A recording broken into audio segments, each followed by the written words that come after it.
வழக்கமாக தீபாவளிகளில் வெடிக்கும் அதிர் முழக்கம் இந்த ஆண்டு பொங்கலிலும் கேட்க இருக்கிறது. காரணம், ஜனநாயகனும் பராசக்தியும் அடுத்தடுத்த நாட்களில் திரையரங்குகளில் ரிலீஸ் ஆவதுதான். ஆனால் இந்த அதிர் முழக்கம் என்பது இருதரப்பு ரசிகர்களின் கரவொலியை தாண்டி அரசியல் ரீதியாக இப்போதே அணுகுண்டாக வெடிக்க தொடங்கி இருப்பது குறித்து விவரிக்கிறது இந்த செய்தி தொகுப்பு. உழவர் திருநாள், தமிழர் பெருநாள் என பொங்கலை கொண்டாடினாலும் பொங்கலுக்கு திரையரங்குகளில் வெளியாகும் திரைப்படங்களே அந்த கொண்டாட்டங்களை உச்சத்துக்கு கொண்டு சேர்க்கும். அந்த வகையில் வரும் பொங்கல் திருவிழாவுக்காக ஜனவரி 9ஆம் நாள் திரையரங்குகளில் வெளியாகிறது KVN நிறுவனம் முதலீட்டில் வினோத் இயக்கத்தில் விஜய் நடிக்கும் ஜனநாயகன்.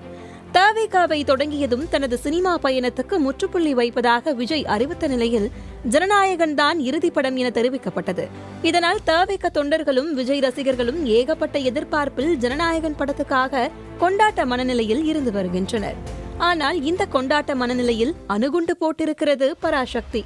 திமுக நபராக அறியப்பட்ட ஆகாஷ் பாஸ்கரன் முதலீட்டில் சிவகார்த்திகேயன் நடிப்பில் சுதா கொங்கரா இயக்கத்தில் ரெட் ஜெயண்ட் மூவிஸ் வெளியீட்டில் பராசக்தி திரைப்படம் ஜனவரி 14ஆம் நாள் வெளியாகும் என அறிவிக்கப்பட்ட நிலையில் திடீர் மாற்றமாக ஜனவரி 10ஆம் நாளே, அதாவது ஜனநாயகன் ரிலீஸ் ஆன மறுநாளே பராசக்தியும் வெளியிடப்படும் என அறிவிக்கப்பட்டிருப்பது கோலிவுட்டிலும் தமிழ்நாட்டு அரசியல் களத்திலும் புகைச்சலை ஏற்படுத்தியுள்ளது. ஜனநாயகன் படம் ஜனவரி 9ஆம் நாள் வெளியாகி ஜனவரி 13ஆம் நாள் வரை ஓடினால் உலக அளவில் மிகப்பெரிய வசூலை எட்டும் என விஜய் எதிர்பார்த்து காத்திருந்த நிலையில் திட்டமிட்டு ஜனவரி 10ஆம் நாள் பராசக்தியை வெளியிடுவதற்கு காரணம் விஜயின் மீதான அரசியல் வன்மம்தான் என்கிறார் திரைப்பட முதலீட்டாளர் பாலாஜி பிரபு. அதேபோல் ஈரோட்டில் நடைபெற்ற அரசியல் கூட்டத்தில் பேசிய விஜய், வள்ளுவர் கோட்டம் பத்தி அவ்வளவு யோசிக்கும் நீங்கள் ஏன் மஞ்சள் விளையும் ஈரோடு மண்ணின் மக்களை பார்க்க தவறுகிறீர்கள் என தாக்கியிருக்க, அதே வள்ளுவர் கோட்டத்தில் பராசக்தி படத்தின் நடிகர்கள் அறிமுகமும் 3 நாள் கண்காட்சியும் நடத்தப்பட்டிருப்பதும்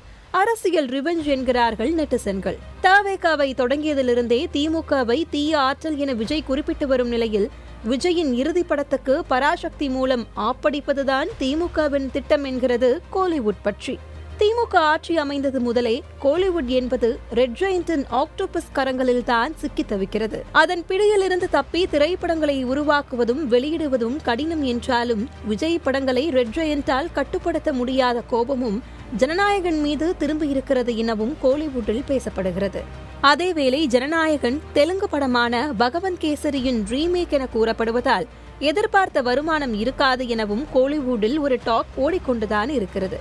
இறுதியாக பொங்கலுக்கு இந்த 2 படங்களே மோதும் நிலையில் 45 விழுக்காடு பராசக்திக்கும் 55 விழுக்காடு திரையரங்குகள் ஜனநாயகனுக்கும் கிடைத்துள்ளதாகவும் தகவல் வெளியாகியுள்ளது. பொங்கல் ரிலீஸில் ஹிட் அடிக்கப் போவது விஜயின் ஜனநாயகனா, திமுக கூட்டணியின் பராசக்தியா என்பது 2026 தேர்தல் முடிவுக்கான முன்னோட்டமாக கூட இருக்கலாம்.